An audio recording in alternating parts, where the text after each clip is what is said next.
السلام علیکم۔ امید ہے آپ سب خیریت سے ہوں گے، ٹھیک ہوں گے۔ آج کے اس سبق میں آپ سیکھیں گے واحد کی جمع بنانا۔ ہمارا آج کا عنوان ہے واحد جمع۔ واحد ہم ایک چیز کے لیے استعمال کرتے ہیں، اس لیے کسی ایک چیز کو واحد کہتے ہیں، جیسا کہ کیلا، تالا، گھوڑا، تارا۔ یہ سب واحد کی مثالیں ہیں۔ اب ہم جمع کو دیکھتے ہیں۔ دو یا دو سے زیادہ چیزیں جمع کہلاتی ہیں۔ مثال کے طور پر کیلے، تالے، گھوڑے، تارے، یہ سب چیزیں ایک سے زیادہ ہیں، اس لیے یہ جمع کہلائیں گے۔ واحد سے جمع بنانے کا ایک طریقہ ہوتا ہے اور اس کو ہم قاعدہ کہتے ہیں۔ واحد جمع بنانے سے پہلے ہم ان کے بنیادی مقاصد کو جانتے ہیں۔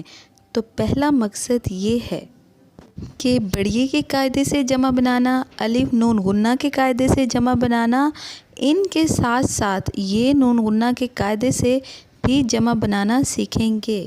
ان قاعدوں کے ساتھ ساتھ نہ صرف آپ واحد جمع بنانا سیکھیں گے بلکہ ان کی مدد سے آپ واحد جمع کا جملوں میں استعمال کرنے کے بھی قابل ہو جائیں گے۔ تو آئیے ہم بڑھئی کے قاعدے کی طرف چلتے ہیں۔ بڑھئی کا قاعدہ: جس واحد اسم کے آخر میں الف یا ہے آتی ہو تو اس میں سے الف اور ہے کو ہٹا کر بڑھئی لگانے سے وہ جمع بن جائے گا۔ جیسا کہ انڈا سے انڈے، تو بچوں انڈا کے آخر میں ہے استعمال ہوئی ہے، تو جمع بنانے کے لیے آخر کی ہے ہٹا کر بڑھئی لگانے سے یہ انڈا کی جمع انڈے بن جائے گا۔ اسی طرح سے تحفہ، تو تحفے کے آخر میں بچوں ہے موجود ہے لیکن مکمل شکل میں نہیں بلکہ آخری شکل میں موجود ہے، اس لیے اس کو جمع بناتے ہوئے بھی ہم ہے ہٹا کر بڑھئی لگائیں گے تو ہمارے پاس لفظ تحفے بن جائے گا۔ پیارے بچوں، اسی طرح سے کھلونا سے کھلونے، اس میں بھی ہم نے الف ہٹا کر نون کے ساتھ بڑھئی لگا کر لکھا ہے تو ہمارے پاس جمع لفظ کھلونے آ گیا۔ اسی طرح سے گھونسلہ، گھونسلے۔ تو بچوں اب واحد جمع کو جملے میں استعمال کرتے ہیں۔ یہ انڈا ہے، یہ انڈے ہیں۔ تو بچوں جب انڈا واحد استعمال ہوا تو ہم نے آخر میں اس کے ساتھ ہے لگایا، اور جب ہم نے انڈے اس کی جمع بنایا تو ہم نے ہے کو ہٹا کر ہے لگا دیا۔ آئیے اب ہم الف نون غنہ کے قاعدے کی طرف چلتے ہیں۔ جس واحد اسم کے آخر میں چھوٹی ہے آتی ہو تو اس کے ساتھ الف نون غنہ کا اضافہ کرنے سے وہ جمع بن جائے گا، جیسے بلی سے بلیاں۔ تو بچوں ہم نے بلی کے ساتھ الف نون غنہ لگایا تو وہ ہمارے پاس لفظ بلیاں بن گیا، لیکن جب چھوٹی کو کسی لفظ کے ساتھ ملا کر لکھتے ہیں تو وہ اپنی چھوٹی شکل میں تبدیل ہو جاتی ہے۔ اب اگلا لفظ پڑھتے ہیں، مچھلی سے مچھلیاں۔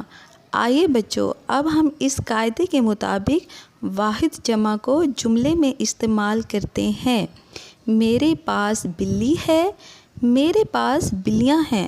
تو بچوں جب اسم واحد استعمال ہوا تو پھر یہاں پر فعل بھی واحد استعمال ہوا، لیکن جب ہم نے بلی کو جمع بلیاں میں تبدیل کر دیا تو ہمارے پاس فعل بھی جمع میں تبدیل ہو گیا، تو ہم نے ہے کو ہے میں بدل دیا۔ جی بچوں اب ہم اگلے قاعدے کی طرف چلتے ہیں اور دیکھتے ہیں کہ اس میں کیا ہے۔ جس واحد اسم کے آخر میں ہے اور مصوتوں کے علاوہ یعنی کہ الف، واو، چھوٹیے، بڑھئی کے علاوہ کوئی بھی حرف ہو تو اس کے ساتھ بڑھئی اور نون غنہ لگانے سے وہ جمع میں تبدیل ہو جائے گا۔ بات کے آخر میں جیسے نہ تو ہے استعمال ہوئی ہے اور نہ ہی کوئی مصوتہ ہے، تو اس کا مطلب ہے ہم اس کو یہ نون غنہ کے قاعدے کے مطابق بات کے ساتھ یہ نون غنہ کا اضافہ کریں گے تو ہمارے پاس جمع لفظ باتیں آ جائے گا۔ اسی طرح سے کتاب سے کتابیں۔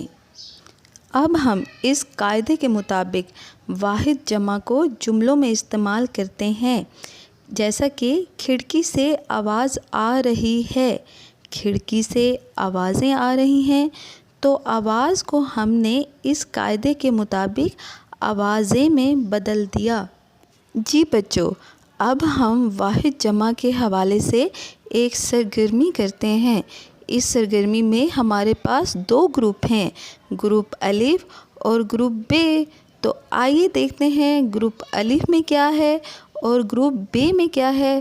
جی بچوں، گروپ الف میں واحد ہے اور گروپ ب میں ان کی جمع ہے۔ پیارے بچوں، ہمارے پاس پہلا اس میں واحد ہے انڈا، اور انڈا میں تو ہے استعمال ہوئی ہے، تو اس کو بڑھئے کے قاعدے کے مطابق ہے ہٹا کر بڑھئے لگایا تو ہمارے پاس جمع انڈے آ گیا۔ اسی طرح سے تحفہ، تحفے، گھونسلہ، گھونسلے۔